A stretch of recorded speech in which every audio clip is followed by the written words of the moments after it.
Welcome to the mysterious casebook. Tonight, in a quiet village where whispers outlast the wind, a stranger arrived and never left. What secret bound him there? Pour yourself something warm, draw the curtains close, and let the mystery begin.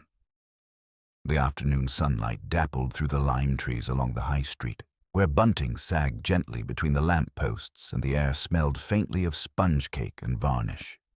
It was the annual Harvest Home Festival in St. Mary Mead, a ritual so dependable that even the sparrows seemed to have their own reserved perch for the event. Mrs. Bantry, presiding over the cake table with an expression both pious and proud, declared that no village in England kept its traditions so decently. It was in the midst of this civility that the stranger appeared, a tall man in a well-cut but curiously dated grey suit, the sort of garment that whispered of London before the war.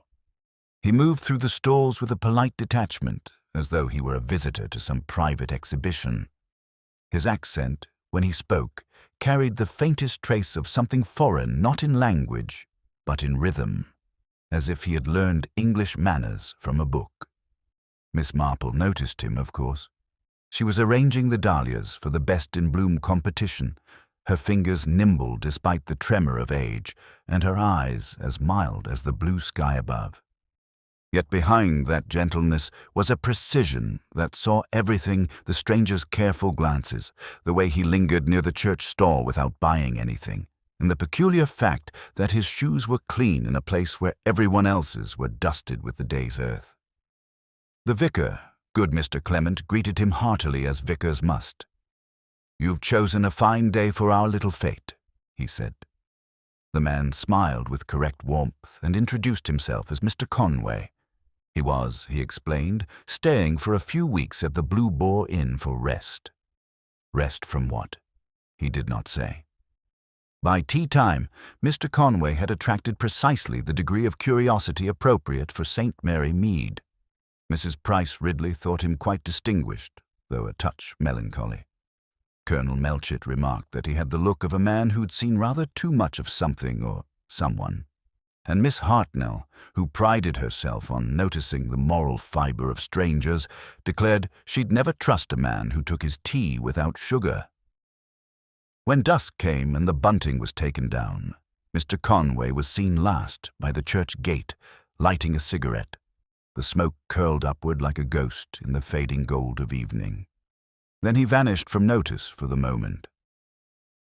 It was not until the following morning, when the church bells began their usual Sunday peal, that the quietness of the village altered. The verger, Mr. Sims, found the vestry door unlatched and a faint smell of damp tobacco lingering within. On the table lay a single object, a silver fountain pen, its cap neatly unscrewed, its nib glistening dark. At first it seemed a trivial misplacement until Mr. Sims noticed what stained the cloth beneath it. A narrow streak, brownish red, spreading slowly across the white linen like a hesitant confession. The news passed through the village before the police were summoned. It traveled by bicycle, by whispered telephone call, by the brisk footsteps of women only going for a loaf. Within an hour, the whole of St. Mary Mead knew that the stranger from the Blue Boar was missing, and that something dreadful had occurred in the house of God. Miss Marple, who had been quietly pruning her rose bushes when young Gladys Brent burst in with the tale, paused mid-snip. Her eyes, pale and thoughtful, rested on the petals at her feet, a scatter of pinks, each one fallen by her own deliberate cut. "Curious," she murmured, half to herself. "Very curious indeed. People rarely vanish neatly. Even the untidiest among us leave something behind, a mark of conscience or vanity." She set down her shears, folded her gloves upon the bench, and listened. In the distance, the bells continued to ring, though one seemed slightly off-key, a faint discord as though the village itself had caught its breath. The faint discord of the bells hung in the air as Miss Marple made her way along Old Church Lane, her straw hat tilted slightly to shade her eyes from the morning glare. The village, she observed, had developed that curious hush that follows scandal, a quietness that was less about reverence and more about appetite. Windows were half open, curtains subtly drawn back, as though the very houses were eavesdropping. At the grocer's, a small congregation had already formed. Mrs. Price Ridley in her felt hat of mourning black worn, Miss Marple noted, for no recent bereavement, Mrs. Hartnell with her basket of eggs, and Miss Weatherby, who had always considered silence a wasted opportunity. "It's dreadful," Mrs. Price Ridley declared, with a tremor that suggested delight. "The vicar says the police have been sent from Much Benham, and to think it happened in our church. Such a stain upon the parish literally and morally." "I heard," said Miss Weatherby, leaning in, "that it was blood on the altar cloth. Not ink, as some are saying. And the penno, the symbolism of it. Rather like Cain, isn't it?" Mrs. Hartnell pursed her lips. "I don't hold with foreign men lodging at inns. They bring trouble, always have. A man who spends his days walking the lanes alone has too much to think about." Miss Marple, arriving just in time to purchase tea, offered a gentle smile. "So few of us can afford that luxury, my dear," she said mildly. "Most people find that when they are alone, their consciences become rather chatty." The group tittered uneasily. Miss Marple's tone was so kind that one might almost miss the quiet precision of her words, and yet somehow the conversation faltered. By midday, the constable had posted himself near the churchyard gate. Inspector Crail from Much Benham arrived in a car that looked too shiny for such surroundings. He was a man of square jaw and brisk manner, one of those who trusted more in boot prints than in psychology. Miss Marple greeted him with grandmotherly deference, which he accepted as one accepts a cup of weak tea. "Pen with blood on it, no body, no sign of struggle," he summarized to the vicar. "The innkeeper confirms this Mr. Conway hasn't been seen since last night. Room untouched, bag still there, no note. Could be foul play, could be flight." "Flight," echoed the vicar, startled. "From what, my dear fellow?" Inspector Crail lifted the stained cloth with the cautious fingers of a man holding someone else's handkerchief. "That's what we'll find out. Men don't vanish for nothing." Miss Marple's eyes, which had wandered toward the vestry floor, caught upon a small trail of something faintly gleaming, not blood, not ink, but wax. A drip, then another, leading toward the narrow back door where the verger usually stacked the hymnals. She said nothing, merely noted the shape and color. Pale blue, not the sort of candle used for service. As she stepped back, she caught the reflection of the inspector's boots in a pool of sunlight and thought how very spotless they were, like the stranger's shoes the day before. Cleanliness could, she mused, be its own disguise. By afternoon, the gossip had grown legs. Mr. Conway, according to varying reports, was alternately a retired officer, a journalist, a lover fleeing scandal, or a spy. The version depended largely on who told it.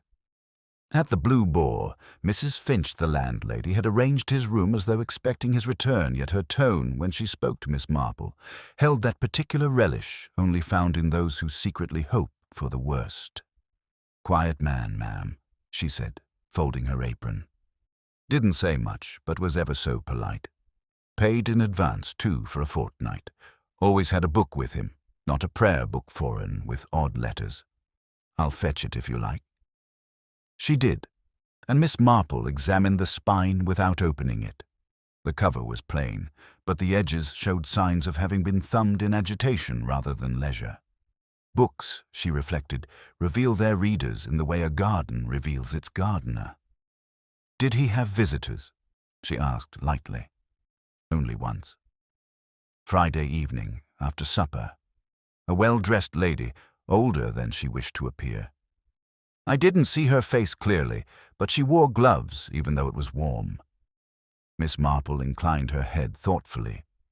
Some people wear gloves to conceal rather than to protect. That evening, the vicarage hosted an impromptu gathering, the kind prompted by communal anxiety disguised as moral duty. Tea was poured, biscuits consumed, theories offered and contradicted. Miss Marple sat quietly by the window, her knitting serene accompaniment to the hum of speculation. Colonel Melchett maintained it was robbery. Mrs. Bantry favored a crime of passion. The poor man must have been deceived by some woman, she insisted. Why else come to a village like ours unless to hide? Or to observe, Miss Marple murmured, still watching the lane outside. The remark drew a few puzzled glances, but she offered no elaboration. Through the lace curtain, she saw a figure crossing toward the churchyard, the verger moving quickly, a lantern in hand. His shoulders were hunched, his steps too deliberate for a man merely performing duty. The conversation in the room carried on, but Miss Marple's gaze did not waver. The lantern light flickered once, then vanished into the dark. Mrs. Price Ridley sighed dramatically. It's all too dreadful. We shall have reporters next, mark my words. They always make the most respectable villages sound positively sinful. Miss Marple set down her knitting and smiled faintly. Oh, my dear, they hardly need to invent sin. It's always waiting patiently beneath the doilies. Outside, the night deepened, and the bell, the one that had sounded wrong all day, gave a faint, solitary chime, though no hand pulled its rope. The bell's single, hollow chime seemed to linger in the stillness, as if the night itself were holding its breath. Miss Marple rose, folded her knitting neatly beside her, and excused herself with the gentlest of nods. No one stopped her after all. It was perfectly natural for an elderly lady to retire early. Only Mrs. Bantry, ever curious, watched her leave with that speculative look peculiar to those who both love and fear being right. Outside, the air was sharp with the scent of damp grass and wood smoke. A faint glow flickered through the trees near the churchyard, steady and lowering the verger's lantern. Miss Marple's steps were unhurried, her small frame blending into the dusk as though she were part of it. She moved with the soft precision of someone accustomed to being invisible. Through the lich gate, she saw Mr. Sims crouched beside the vestry wall, half hidden by the yew hedge. The lantern cast a wavering circle around him, glinting off something metallic in his hand. Miss Marple remained still, watching. The verger, unaware of his audience, bent closer to the ground, prizing at something lodged between the paving stones. "Cold evening for gardening," she said gently. He startled so violently the lantern nearly fell. "Oh, Miss Marple, you gave me quite a turn.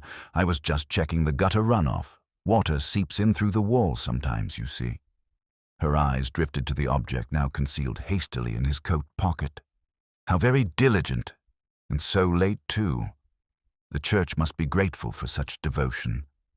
He blustered a little, muttered something about duty, then excused himself, retreating toward the path. The lantern light bobbed away, growing smaller until it was absorbed into the night. Miss Marple waited a moment, then bent to examine the spot he had so carefully disturbed. The soil was fresh, faintly damp, and a shallow indentation marked where something narrow had been pressed down. Her fingers brushed against a fragment of blue wax, a sliver, brittle and cold. She pocketed it neatly, as though tidying away a crumb. By morning, Inspector Crail had extended his net. Policemen from Much Benham tramped about the churchyard with the energy of men determined to find something, though uncertain what it ought to be. Their boots left heavy prints on the dewy grass. The villagers stood at a polite distance, whispering theories and corrections of theories. Miss Marple arrived later, serene and self-effacing, offering to bring tea to the men doing such important work. Inspector Crail thanked her with distracted courtesy as he was examining the vestry door for fingerprints. "No signs of forced entry," he muttered, "and nothing taken except perhaps that pen if it was ever his." "You say he was staying at the Blue Boar?" "Yes," Miss Marple said softly. "He seemed rather temporary, if I may put it so. Like a man halfway through a sentence he doesn't quite wish to finish." Crail gave her a sidelong look. "You're suggesting he was hiding something?" "I should think," she replied mildly. Most of us are. He grunted, not entirely disagreeing. A constable approached with a bundle wrapped in paper. "Found this, sir, near the vicarage fence. Burnt cloth, looks like part of a sleeve." The inspector examined it, frowning. "Wool. Charred, but not recently. Could be from a suit." Miss Marple's expression remained unchanged, though her mind turned toward the stranger's immaculate clothes and the faint smell of smoke she had noticed near the church the previous evening, an aroma she had attributed to someone's fire, but perhaps incorrectly. The Blue Boar, meanwhile, had become a theatre of speculation. When Miss Marple stopped by in the afternoon, Mrs. Finch was already giving an embellished version of events to a young constable. "I said from the start, didn't I, that he wasn't the sort for peace and quiet. Always pacing, writing in that foreign notebook, and taking his tea at the oddest hours. He asked after the old rectory too, though there's nothing there but ivy and owls." Miss Marple listened, nodding sympathetically. Curious that some buildings do seem to draw people back, like old letters never properly sent. The constable blinked, uncertain how to respond, and soon left to inspect the stables. Mrs. Finch leaned closer, voice dropping. "Between you and me, ma'am, I think he was waiting for someone. That lady I mentioned before, she looked frightened. Not common fright either. The kind you get when the past catches up." Miss Marple's glance shifted to the narrow stairway that led to the stranger's rented room. "Would you mind if I fetched his book? I believe Inspector Crail asked that it be kept safe." The landlady hesitated, then nodded. "It's in the drawer by his bed. Mind you, I don't hold back from looking at dead men's things." "Neither do I," Miss Marple said, "though sometimes they insist on being looked at." Upstairs, the air held the faint, masculine scent of tobacco and old paper. The suitcase at the foot of the bed stood open shirts, neatly folded, a shaving brush, and beneath them a small tin box. She touched nothing, only noted the peculiar precision of the packing. A man too orderly to vanish in disorder. The book lay on the nightstand, its spine cracked from repeated handling. Miss Marple turned it over, blank cover, unmarked pages at the back. Only the first third was filled, in small, disciplined handwriting. Not a diary, but notes, perhaps observations, perhaps drafts. On the inside cover was written a single phrase: "That which is hidden may yet be observed." Miss Marple closed the book slowly. Outside the window, she could see the church tower rising above the rooftops, the bell rope swaying faintly through an open hatch as though stirred by a memory. Back downstairs, she thanked Mrs. Finch and stepped once more into the sunlight. Children were playing near the green, their laughter carrying a brittle cheerfulness. Appearances, she reflected, were the village's truest defense. The smile that masks inquiry, the handshake that conceals doubt. She was passing the post office when a figure emerged abruptly from the lane Mrs. Price Ridley, breathless and triumphant. "They've found something, Miss Marple, in the churchyard pond, something wrapped in cloth." Miss Marple inclined her head, neither surprised nor alarmed. "Indeed. Then I suppose the village may finally have its answer, or perhaps, as usual, only a deeper question." The bell tolled again, low and uneven, as if agreeing. The uneven toll of the bell trembled through the morning air as villagers gathered near the churchyard pond. The water, usually clear enough to reflect the lich gate and the leaning yews, had been muddied by constables wading knee-deep with poles and nets. Inspector Crail stood at the bank, his overcoat unbuttoned, his face set in that particular look of men who expect disappointment, yet prepare to declare it discovery. A bundle of soaked cloth lay upon the grass, darkened and heavy. The verger, pale and twitching at the edges, wrung his hands beside the inspector. "I told them, sir. I only noticed it this morning. Must have drifted from the reeds. Or been placed there," Crail said shortly. "Fetch that lantern closer." When the cloth was unwrapped, it revealed not a body but a coat, A man's grey overcoat, finely tailored, its lining torn. Inside the inner pocket was a folded envelope, the ink smudged but still legible R. Conway. The inspector looked up, triumphant in his restraint. So he was here, at least. And this he tapped, the fabric was hidden deliberately. Someone wanted it found, but not too soon. Miss Marple, who had arrived quietly at the edge of the crowd, observed the coat with faint sorrow, as though recognizing an old inevitability. Strange, she murmured, how garments tell their stories so poorly. They suffer everything, yet remember nothing.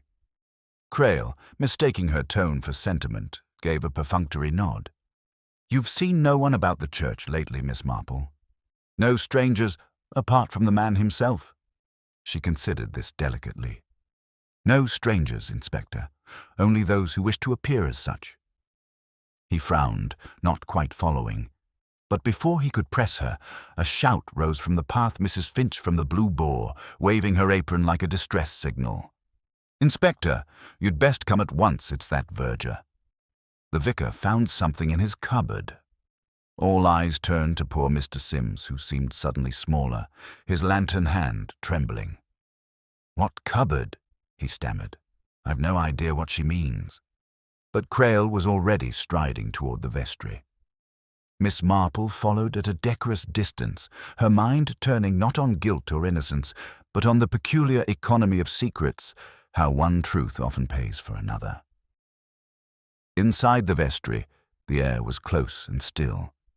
The vicar, looking quite distressed, indicated the tall oak cupboard used for hymnals and candles. The door hung open. Within, beside a stack of altar cloths, lay a small wooden box tied with string. Crail pulled off the lid. Inside were several blue candles, their ends slightly melted, and one small pocket knife, its blade darkened. "Belongs to you, Sims?" he demanded. The verger's face crumpled. "No, sir, I swear, I've never seen that knife in all my days." "Then perhaps you can explain why your fingerprints are on the box." Sims's lips moved soundlessly. "Because I dust the cupboard, sir." Every week, after evensong, Miss Marple, who had drifted to the table, examined the candles with quiet curiosity. "Blue," she observed. "Unusual for church use, don't you think? More suited to a domestic altar, or perhaps something rather less innocent. I recall a case in St. Mary Magdalene parish some years ago, where the curate's niece lit blue candles for peace of mind, and found only trouble instead." The inspector's attention sharpened. "Meaning what, exactly?" "Oh, nothing criminal, Inspector. Only humans. People are rarely as pious as they look, nor as wicked as they fear." Her tone disarmed him momentarily, but suspicion had already settled like a stain. The verger was taken aside for questioning, his protests trailing into the echoing nave. The villagers, gathered beyond the rail, watched with that morbid attentiveness peculiar to witnesses of other people's disgrace. By afternoon, gossip had solidified into near certainty. At the grocer's, Mrs. Price Ridley lamented that the church has been in untrustworthy hands for years. Miss Weatherby insisted she'd always found Mr. Sims unnaturally interested in the collection plate, and Colonel Melchett, whose opinion carried the weight of retired authority, declared it open and shut. Only Miss Marple appeared unmoved. She took her tea in the garden with quiet composure, her knitting needles glinting like silver arguments. When the vicar called on her weary, guilty for his parishioner, she poured him tea without comment. "I can't believe it's Sims," he said miserably. "He's been with us for 15 years. The poor fellow's been peculiar, yes, but devoted. His wife died young, and he's had no one since." Miss Marple stirred her tea thoughtfully. "Devotion can be a very private thing, Mr. Clement. It sometimes turns inwards and curdles. One mustn't judge too soon, of course. Appearances can be quite misleading." He sighed. "You think he's innocent?" "I think," she said gently, "that innocence is often less tidy than guilt. Guilt strives to conceal, but innocence simply forgets." The vicar looked puzzled, but her attention had shifted. A figure was moving along the far hedge. Mrs. Finch again, her manner furtive. When she saw Miss Marple observing her, she gave a little start and pretended to adjust her shawl. Later, when the sun had begun to dip behind the church tower, Miss Marple strolled toward the inn under the pretext of returning a borrowed gardening book. Mrs. Finch was at the threshold, dabbing her eyes with a handkerchief. "Oh, Miss Marple," she said, her voice quivering between sorrow and self-importance. "Such a thing to happen in our village. And now the verger is arrested. But between you and me, I always said he was odd. You mark my words, it'll come out he had reasons." "I dare say," Miss Marple said kindly. "Still, truth has a habit of waiting until we've quite run out of imagination." Mrs. Finch blinked, not quite sure if she'd been complimented. As Miss Marple turned to leave, her gaze lingered on the notice board by the door, the one that listed visitors' bookings. Mr. Conway's name had been neatly struck through.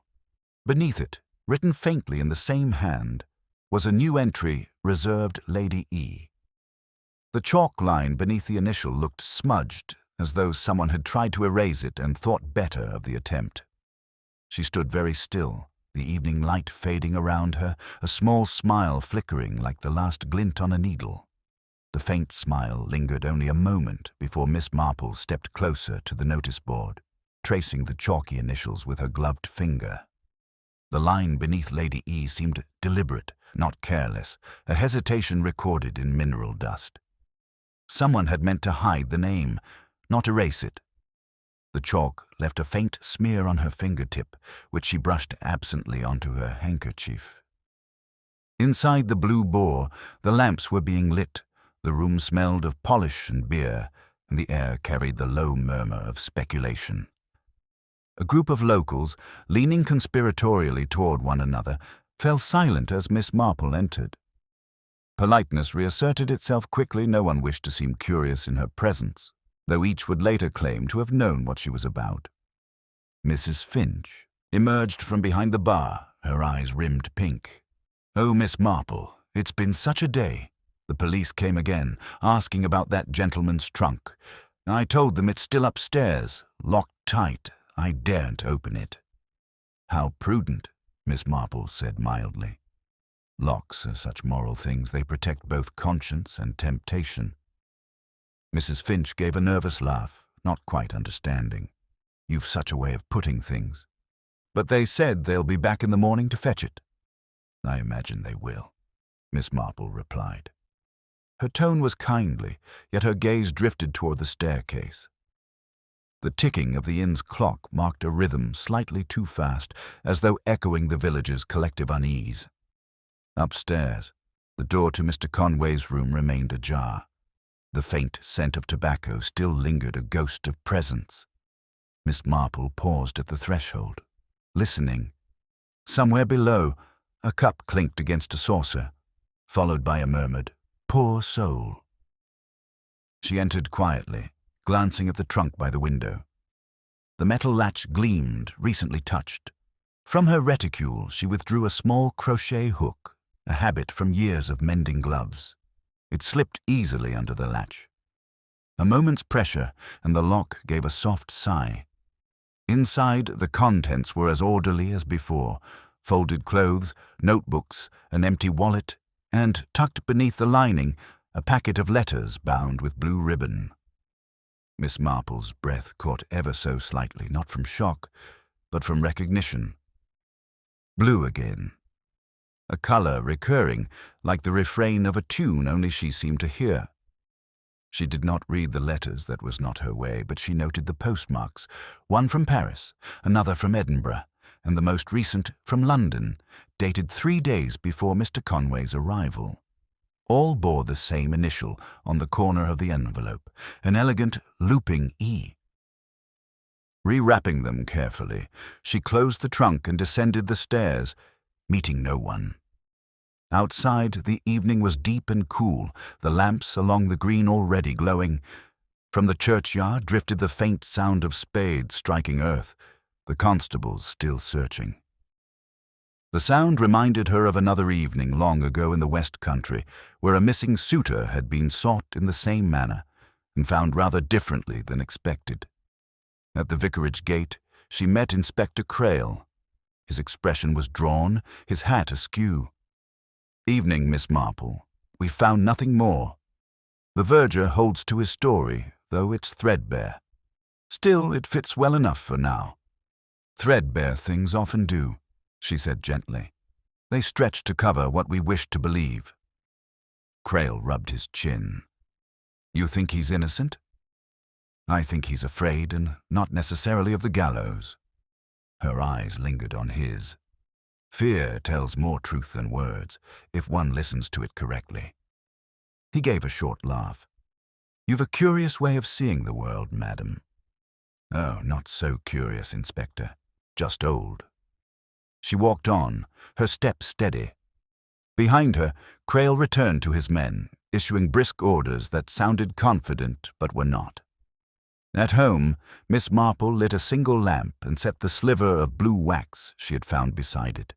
Under the flame it softened, then hardened again. A domestic thing, innocent, decorative, yet out of place in a church.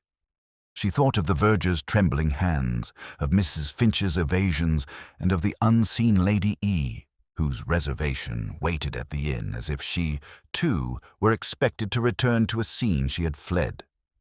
Her thoughts were interrupted by a knock. It was the vicar, once more, looking harried. "They've taken Sims to Much Benham," he said. "He begged me to tell you he never harmed the man. He swears it." "I'm sure he does," she said, guiding him inside. "Sit, Mr. Clement. Tea will make things more reasonable." As she poured, she watched the reflection of the lamplight ripple faintly across the teacups. "Do you recall," she asked, "whether our stranger ever came to Evensong?" The vicar frowned, thinking. "Once, I believe. Sat near the back. I noticed because he left before the benediction. Rather rude, I thought." "Quite so." Her tone was mild, but something in her eyes sharpened. Leaving before the end often tells more than remaining for the beginning. They spoke a while longer of parish duties, of the festival's abrupt end, of Mrs. Price Ridley's latest theories. Yet beneath the chatter, Miss Marple's mind moved silently, like a current beneath still water. There was a pattern forming, not yet visible, but certain. The letters, the blue candles, the vanished man, the lady's erased name are all parts of a design stitched with human folly. When the vicar departed, she returned to her window. Across the green, the inn's upstairs light flickered briefly, then went out. A figure, slim, gloved, and moving with quiet urgency, crossed the path toward the church. For a moment, it paused beneath the yew, then disappeared through the gate. Miss Marple watched without alarm.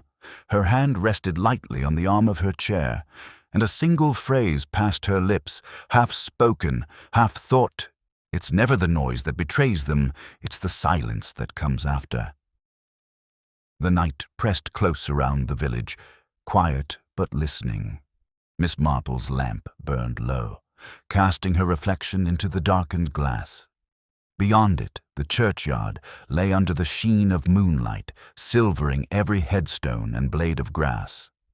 Somewhere within that soft illumination moved the same slim, gloved figure she had seen moments before, soundless, purposeful, and unmistakably familiar in the way of things once half remembered. She rose without haste, wrapped her shawl, and stepped out. The air was heavy with the perfume of late roses and something colder beneath damp stone and candle smoke. Along the path, the crickets had gone silent, as if observing decorum for whatever small ceremony was unfolding at the church. At the lych gate, the hinges gave a modest sigh. Inside, a lantern glimmered faintly between the pews. The vestry door stood open just enough for the light to spill through in a narrow band across the flagstones. Miss Marple advanced until the glow revealed its keeper. It was Mrs. Finch. The landlady's hands were trembling as she lifted one of the blue candles from a paper parcel and placed it upon the table where the silver pen had been found. Her eyes shone in the lamplight, not with guilt, but with desperate remembrance. "Mrs. Finch," Miss Marple said softly, and the other woman gasped. "I thought I didn't hear.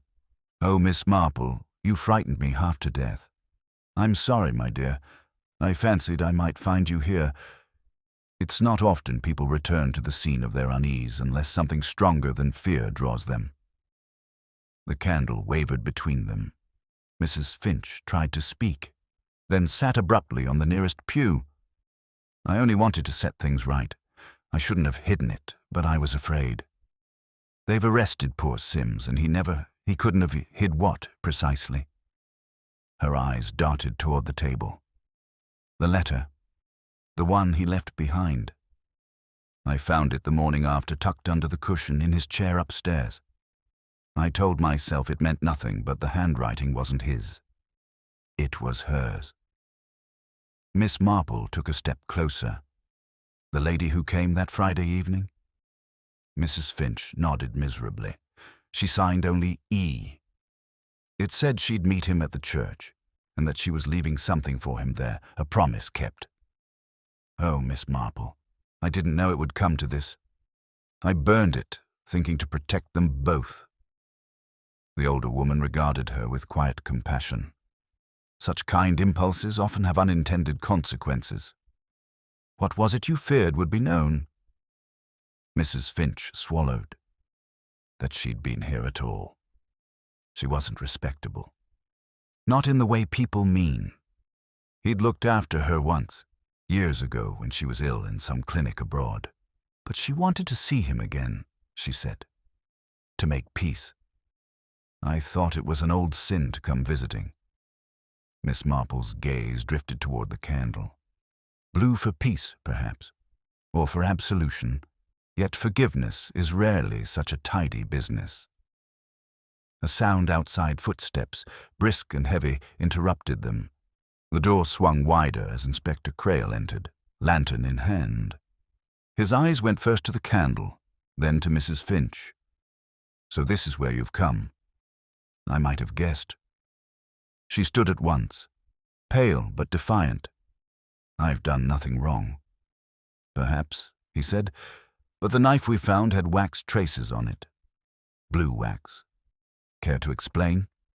Mrs. Finch's hands fluttered to her apron, seeking refuge there. "I don't know about any knives. I only came to destroy more evidence," Miss Marple's voice interposed softly. "If destruction were her aim, Inspector, she'd have come with matches, not prayer candles." Crail turned, irritation pricking through his professionalism. "You seem to know a good deal about motives, Miss Marple, only that they tend to be very small things wearing very large hats." For a moment, neither spoke. The candle guttered. Mrs. Finch sank back onto the pew, tears welling. "He wasn't supposed to die," she whispered. "He only wanted to tell her the truth." Crail's pen scratched briskly across his notebook. "What is the truth?" She hesitated, glancing toward Miss Marple as if asking silent permission. "He'd changed his name," Miss Marple supplied gently. "That sort of alteration is rarely trivial. It might begin as escape and end as concealment." Mrs. Finch nodded miserably. "He said the war had ruined more than bodies. It ruined who people were. He'd done something, or failed to, I don't know. The lady forgave him once, and perhaps she thought to forgive him again, but he couldn't bear her pity. He said he wanted to return what wasn't his before leaving for good." Crail lowered his pen. "Leaving where?" he never said. Silence thickened. Outside, the wind sighed through the open door, stirring the flame. Miss Marple's gaze followed its movement to the brass bell rope, swaying faintly against the wall. Something about its rhythm, uneven, interrupted, seemed suddenly important. "Inspector," she said quietly, "have you examined the tower?" He frowned. "The tower? What for?" Sometimes, when things fall apart, they do so upwards as well as downwards. Crail stared, then called for his men. Within minutes, the narrow stairway was illuminated by swinging lanterns. Miss Marple remained below with Mrs. Finch, who was weeping softly, her courage exhausted. Then came a shout from above. Boots scuffed stone. The inspector reappeared, his face grim. Found something wedged behind the bell mechanism cloth and a small bag. Couldn't see much, but there's weight to it. Mrs. Finch let out a cry. "Oh, dear God," Crail raised a hand. "It's too early for conclusions." He turned to Miss Marple. "You've a knack for being exactly where trouble chooses to bloom." She smiled faintly. "Age, Inspector. We learn where to stand if we wish not to trip."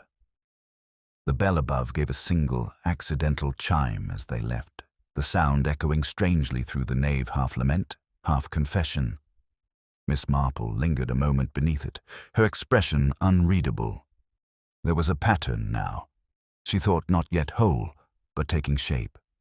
The living were beginning to betray themselves as the dead so often require.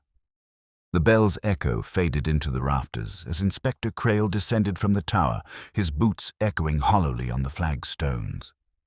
Miss Marple stood motionless beneath the archway, her head tilted just slightly not toward him, but toward the space between his words and silence. There was something in the tone of his men's murmurs above, a weight heavier than mere discovery. Crail placed the small bag on the vestry table. Its fabric was stiff with damp and dust, and the string binding it had frayed into pale threads.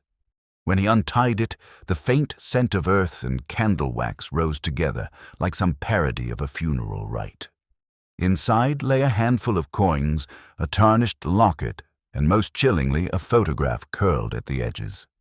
It showed a woman standing beside a seaside railing, her hat veiled and her gloved hand resting lightly on a man's shoulder. The man's face had been carefully scored through with a blade. Mrs. Finch gave a broken sound, half gasp, half sob. That's her, the lady who came to see him, the one who signed the letter. Crail turned the photograph over. The back bore two initials in pencil, E.M., and a date, some 15 years prior. He pocketed it grimly. So he wasn't running from nothing. There's history here, and I dare say not the kind one boasts about. Miss Marple said nothing. Her gaze lingered on the coins, foreign, French by the look of them, and the locket, its clasp still caked with mud. "I wonder," she murmured, "how often things buried for peace end up unearthed for conscience." Crail gave a short, uneasy laugh. "You've a poet's way of saying murder, Miss Marple." "Not murder, Inspector," she replied gently. "Regret, though sometimes the two shake hands." He frowned, uncertain whether she teased him. "We'll send this to the lab in Much Benham. If our man's body's anywhere near the tower, we'll find it before dawn." She inclined her head. "I hope so. Darkness rarely hides as much as people think." When the search resumed, the villagers had already begun to gather in quiet clusters along the church wall, drawn by instinct more than curiosity. Rumor had grown a second skin overnight. Now it spoke of a jealous wife, a secret child, a debt unpaid. In St. Mary Mead, scandal multiplied with the ease of ivy-climbing old stone. By morning, the news broke. A body had been found, though body was too generous a word. The remnants of a man's coat and fragments of bone had been discovered beneath the bell tower floor, where a loose slab of stone had shifted under the inspector's boots. The coroner's men worked with reverent precision, but the crowd's whispers drowned all solemnity. At the edge of the green, Miss Marple stood beside Colonel Melchett, who looked appropriately grave. "Nasty business," he muttered. "We'll have London papers down by noon, mark my words. Damned nuisance for the vicar." "Indeed," said Miss Marple, her eyes on the tower, "but sometimes a village must lose its peace to remember what peace truly costs." He gave her a puzzled glance, but said nothing further. The coroner's cart departed under the weak sunlight, its wheels crunching on gravel. Inspector Crail, weary and dirt-streaked, approached her. "It's Hims. We found a ring with the initials RC. Still, the condition's too poor for much else. Looks like he fell or was pushed through the inner stairwell. Been there, dazed by the smell." Miss Marple's expression did not change. Poor man. The dead are often the only ones left telling the truth. Crail ran a hand through his hair. The verger's alibi's weak. He claims he left early that night, but no one saw him, and those blue candles are the same kind used upstairs. In the tower. It's a tangle, I'll grant you. She looked thoughtfully toward the inn. Tangles unravel more easily when you start at the edge rather than the middle. He gave her a wry look. "You mean Mrs. Finch again?" "She's at the edge of everything, Inspector Gossip, grief and opportunity. Such positions are dangerous places to stand." That afternoon, Miss Marple took her customary walk to the post office, where Miss Weatherby nearly burst with the latest revelation. "I've it on the best authority that Mrs. Finch used to be a nurse. A private nurse, if you understand me, and not always to respectable patients. They say she once lived abroad. France, perhaps." "How interesting," Miss Marple said lightly, though her eyes gleamed. "I do find that small histories are like weeds. They tell you much about the soil." By dusk, the village had turned inward again. Windows glowed, curtains twitched, and the vicar rang no bells that evening. Miss Marple sat by her fire, sorting wool, her mind assembling the fragments with the same deliberate care she gave her stitches. The photograph haunted her. Not the act of violence upon it, but the tenderness that remained untouched, the gloved hand on the man's shoulder, the intimacy of gesture, forgiveness frozen mid-reach. She thought of the blue wax, the letters, the erased name. So many small attempts to conceal tenderness in a world that preferred propriety. A knock disturbed her reverie. When she opened the door, Inspector Crail stood there, hat in hand. "Apologies for the hour, ma'am, but something's come up. The locket we found has 2 portraits. One of the women, yes, but the other isn't our man Conway. It's the burgher." Miss Marple's brow rose almost imperceptibly. "Mr. Sims?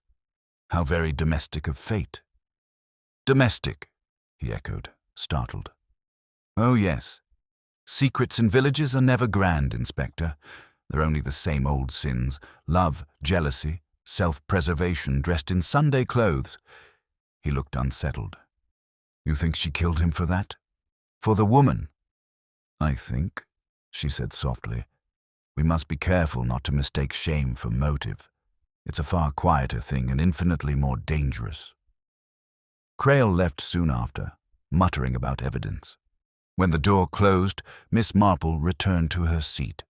The fire had burned low, its glow fading into shadow. She set aside her knitting and reached for the small fragment of blue wax upon her mantle. Under the firelight, it gleamed faintly, like a tear captured mid-fall. She pressed it gently between her fingers, thoughtful.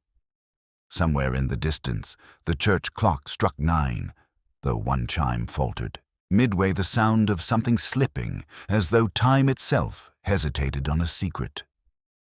The fragment of wax cooled in her palm, its surface hardened to a pale sheen. Miss Marple laid it carefully beside the brass clock on her mantle, the faintest of smiles touching her lips, not of satisfaction, but of comprehension withheld. The halted chime outside had unsettled something in her mind, a rhythm she had half heard before. She rose, reached for her coat, and stepped once more into the night. The lane was hushed, the mist rising low over the hedgerows. From the direction of the church came the dull murmur of men's voices, punctuated now and again by the metallic clink of spades. The tower stood against the sky like a dark, reproachful finger. At the gate, she met the vicar, his expression drawn with fatigue. "Miss Marple," he said. Relief and confusion mingled in his tone. "What can possibly bring you out again at this hour?" "Uneasy conscience, Mr. Clement, though not my own," she said gently.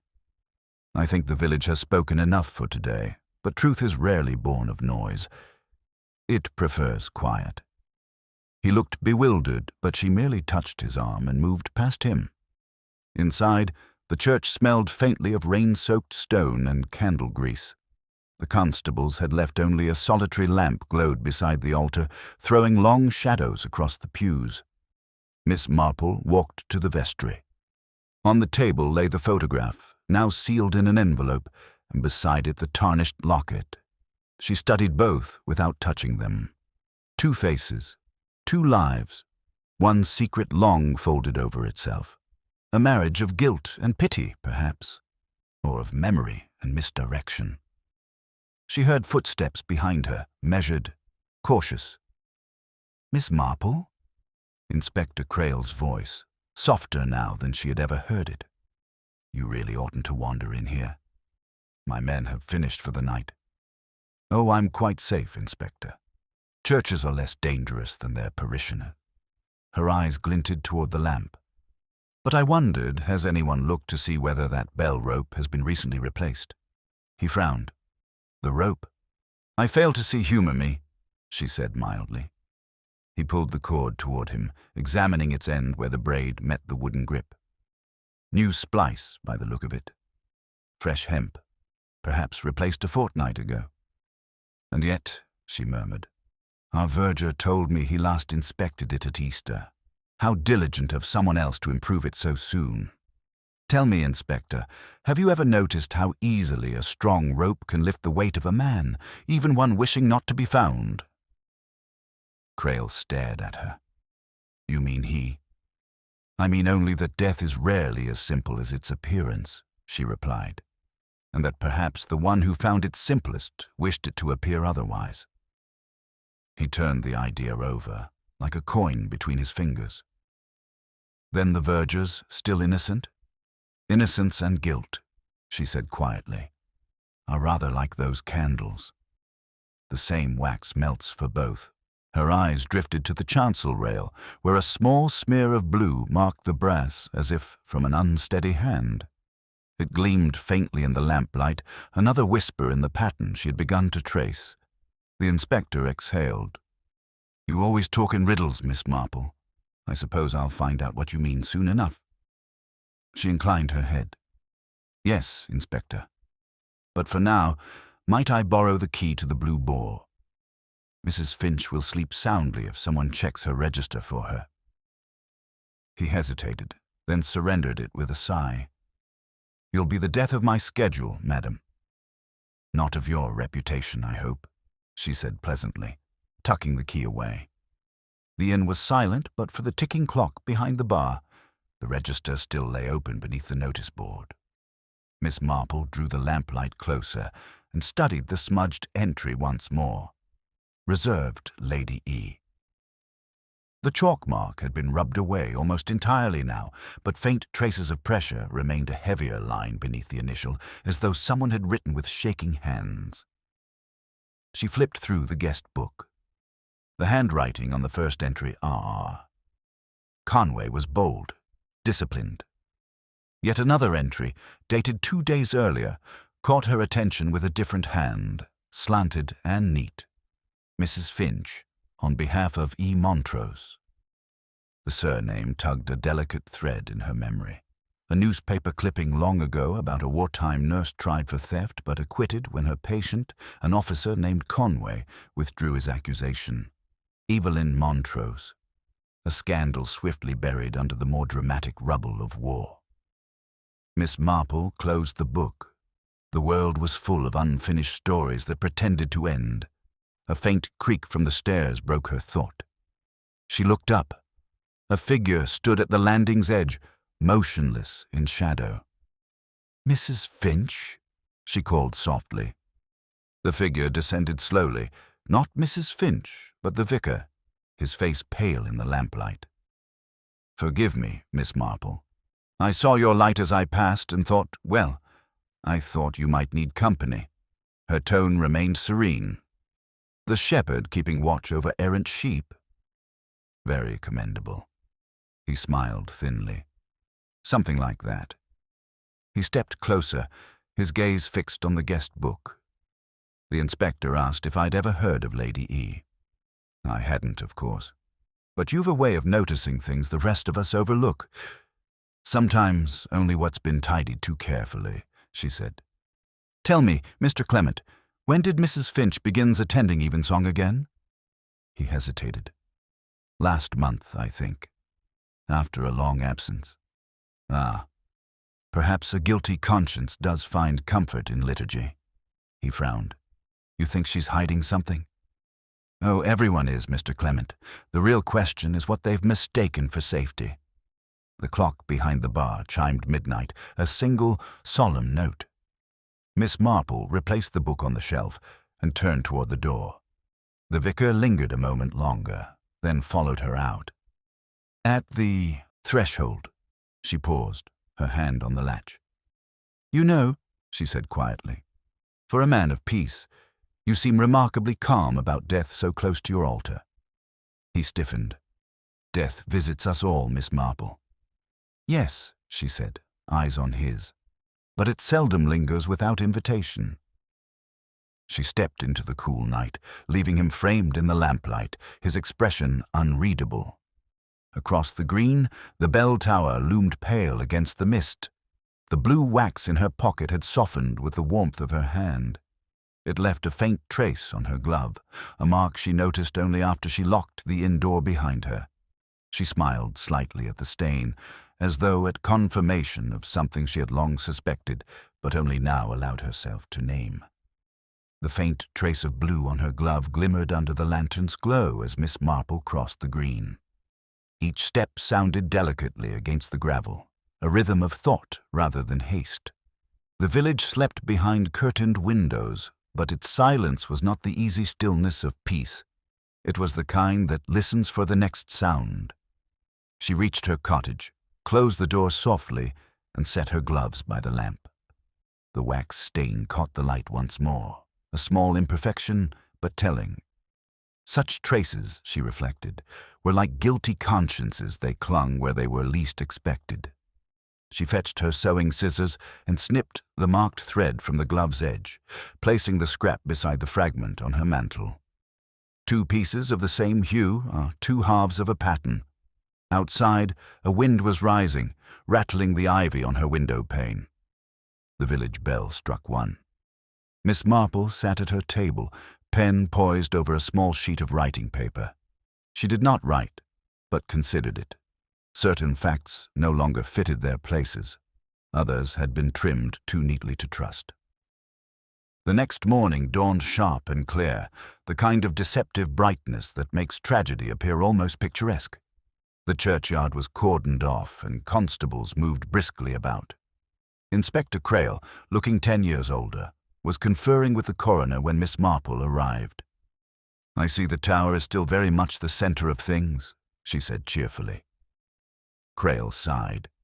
We've confirmed the man was indeed Conway, or rather Richard Conway, formerly of London, but we've also received a letter from London police suggesting his name wasn't Conway at all. He was born Robert Calthorpe, a solicitor struck off for fraud. Ah, said Miss Marple softly. Deceit is rather like mildew, isn't it? It thrives in the damp corners of respectability. Crail gave her a look that might have been half admiration, half exasperation. The more we dig, the stranger it gets. There's proof he visited the vicar here years ago during the war, likely under another name. I'm beginning to think this business has roots longer than anyone's memory. Most do, she replied mildly. Only the weeds ever grow quickly. He turned to shout orders, and Miss Marple drifted toward the vestry where Mrs. Finch was waiting, pale but resolute.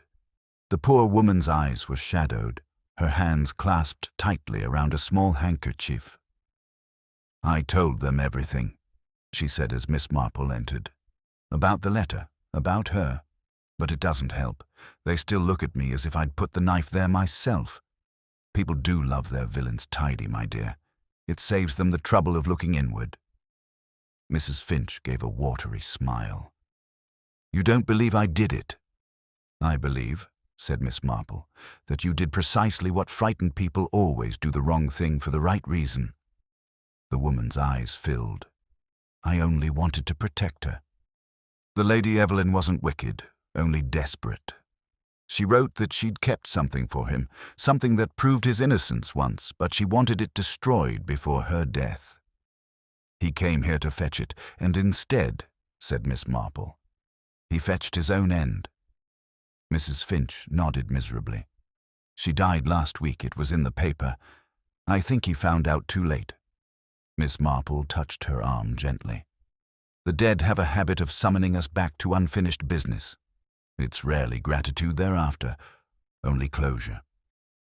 She glanced toward the door, where a draught stirred the hanging cassock. A faint smear of blue wax marked the hem unnoticed, but perfectly placed. Miss Marple bent closer, her expression serene. Did anyone else have keys to the church besides the verger and the vicar? Only Mr. Clement, said Mrs. Finch quickly. He keeps the spare in the vestry cupboard. Indeed, murmured Miss Marple. The inspector entered just then, brusque but uneasy. We searched the vicarage again and found a box of correspondence in his desk. Some letters from the deceased, dated 15 years ago. Seems they knew each other well. Mrs. Finch gasped. Mr. Clement and Conway. Crales shrugged. Calthorpe, more like. But yes, looks as if the vicar helped him disappear after the trial. Said something about Christian duty and a new life.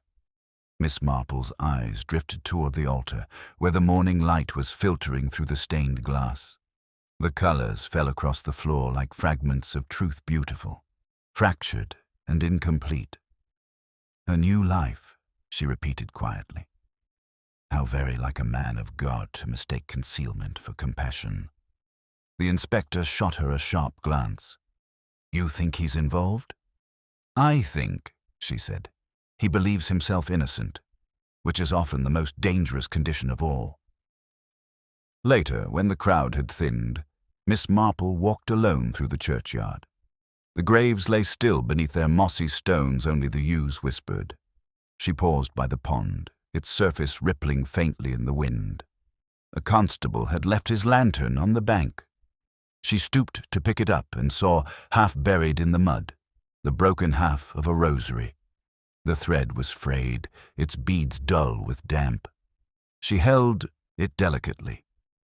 The missing half would, she supposed, be found elsewhere, perhaps in a pocket, perhaps in a conscience. Either way, it would point toward the same truth. As she turned back toward the path, she caught sight of the vicar himself approaching from the lich gate. His expression was calm, but the calm of someone rehearsing it. Miss Marple, he greeted her, I wanted to thank you for all your kindness to Mrs. Finch. She's not herself. I dare say few of us are under scrutiny. He smiled faintly. Indeed, the inspector's been rather thorough. Still, we all have our crosses to bear. She regarded him for a moment. Yes, some are heavier than others, and some, I think, are carved with our own initials. A shadow flickered across his features. I'm not sure I understand your meaning. Oh, I'm sure you do, she said gently. But I've always found it better to let the truth confess itself.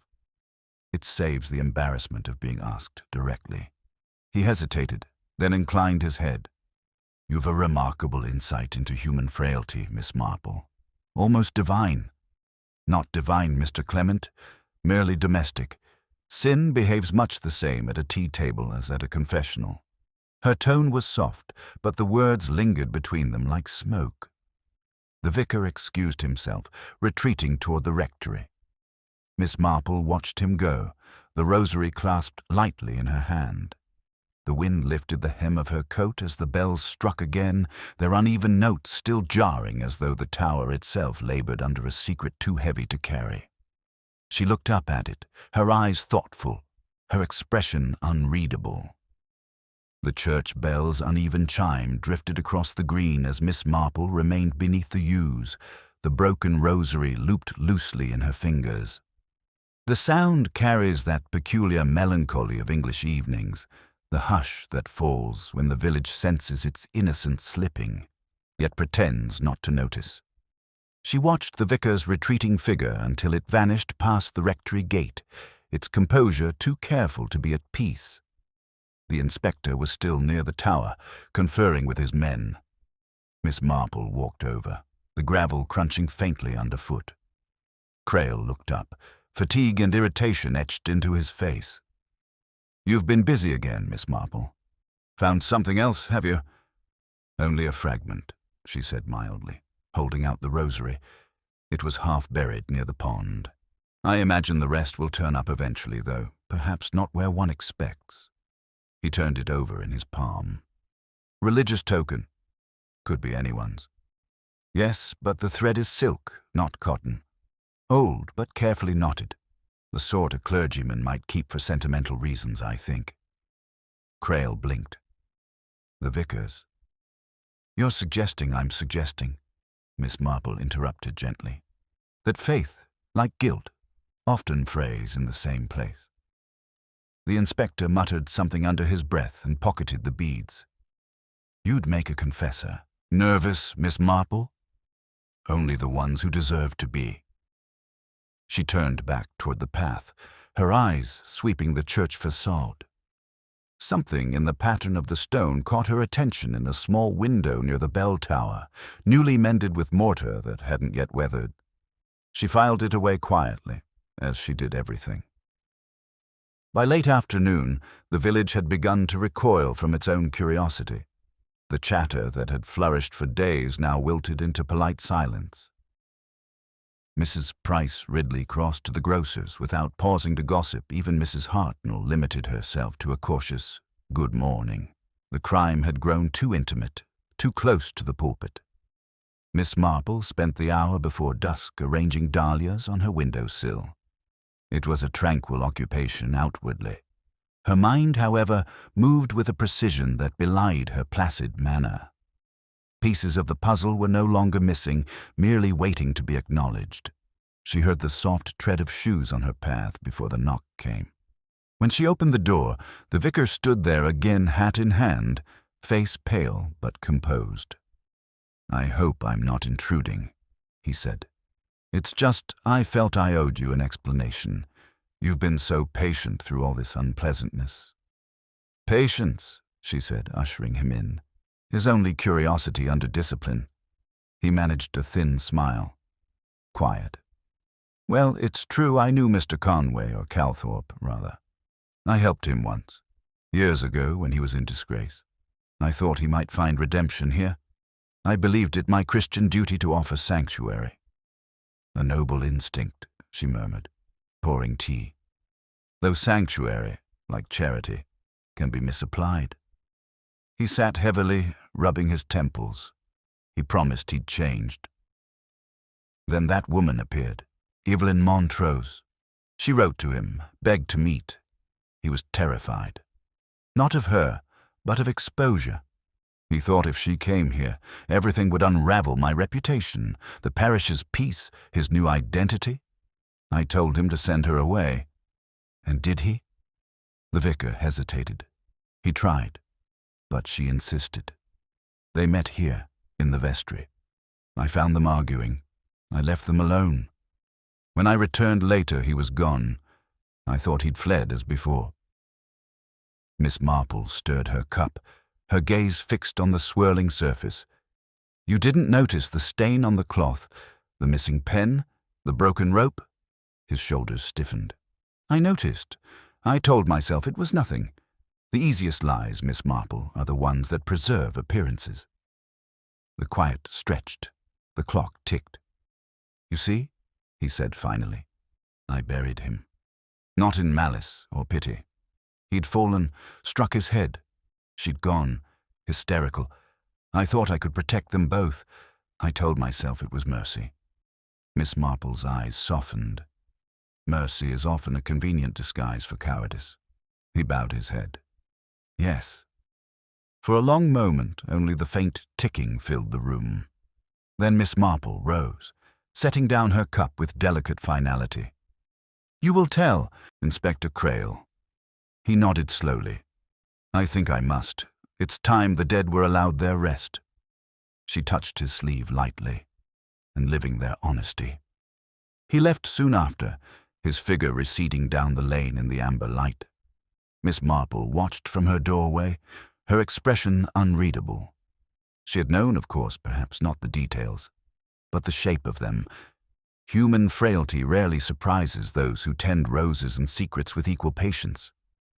An hour later, as twilight thickened, she made her way toward the church.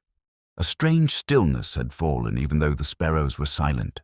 Inside, the air was cooler, touched by the scent of damp earth and dusted stone. The constables were gone. The altar stood stripped, awaiting its cleansing. She knelt briefly in the front pew, her hands folded not in prayer but reflection. People spoke of evil as if it were dramatic, sharp and loud and unmistakable. But here it had been quiet, almost courteous, cloaked in good intentions and polite silences. Her eyes lifted to the window above the nave, the new patch of mortar, pale and unweathered. The wind whispered faintly through it, carrying a single fragment of sound from the belfry, one uneven chime. Miss Marple rose, straightened her hat, and smiled to herself, not with triumph, but with the weary tenderness of one who has seen too much and judged too little. She turned toward the door as the last light faded behind the tower, the world outside already returning to its habit of seeming innocent. In the hush that followed, a final thought brushed her mind, quiet and inevitable as dusk itself, that sins buried beneath respectability never stay long beneath the earth. Morning broke pale and clean over St. Mary Mead, the kind of light that makes even the gravestones look freshly scrubbed. The scandal had already begun to settle into the soft routines of recollection. The Evening Gazette carried a discreet paragraph village tragedy, clergyman's misjudged compassion, and by noon, Mrs. Price. Ridley was reading it aloud at the grocer's with that mixture of pity and relish proper to respectable outrage. At the vicarage, the curtains were drawn. Inspector Crail had left before dawn, satisfied that confession and evidence aligned neatly enough for his report.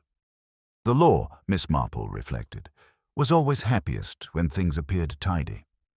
Conscience, however, seldom followed the same filing system. She walked her usual route along the green.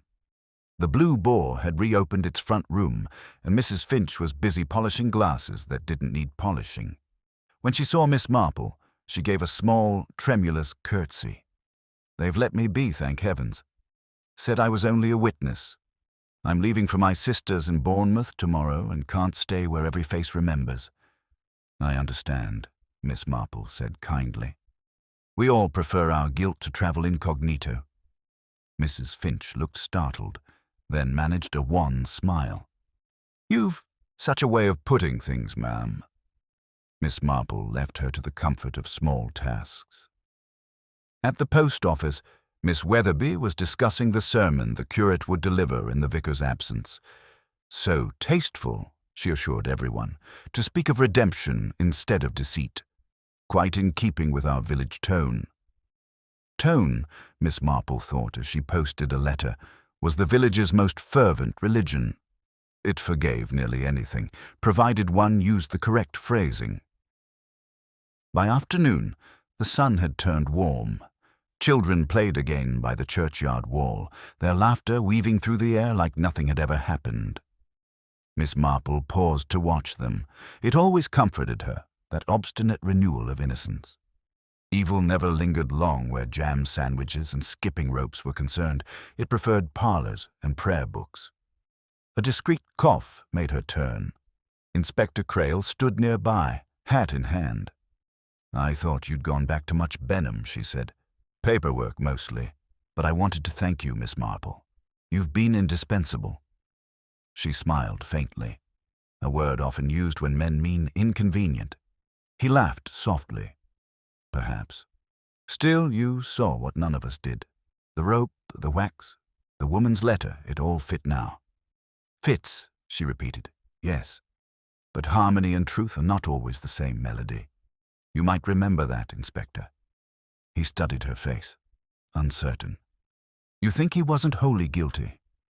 "I think, she said, that he paid more dearly for pity than many do for malice. But the balance of justice is rarely adjusted to human tremors. Crail frowned, then touched his hat and departed, leaving her with the sound of bees in the grass. That evening, Miss Marple took her tea in the garden. The air was scented with lavender and the faint tang of polish from the church door across the way. Life, obedient as ever, had resumed its civil manners. Yet beneath it she felt the quiet pulse of what had passed deceit, born of mercy, silence dressed as virtue.